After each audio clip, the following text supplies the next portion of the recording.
Indian Vice President C.P. Radhakrishnan had visited the state of Sri Lanka. In his visit to Colombo, he has met the Tamil parties of Sri Lanka.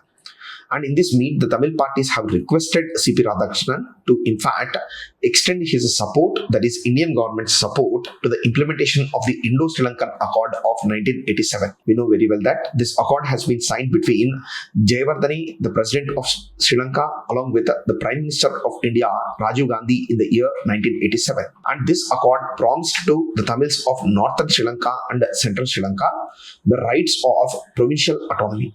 In fact, it talked about the creation of a federal structure in Sri Lankan constitution with the division of powers between centre and state, including the provision of police and land powers to the provincial governments. Then over and above that, the accord also clearly stated that Tamil also should be recognized as a national language in Sri Lanka. These are some of the important premises on which the Indo-Sri Lankan Accord of 1987 was passed, and that led to the passage of 13th Amendment to Sri Lankan Constitution. But unfortunately, even after passage of the 13th Amendment, the real transfer of power from centers to state, it did not happen completely. And the provincial councils which have been established in order to implement the element of decentralization have never been constituted properly, and their elections are delayed.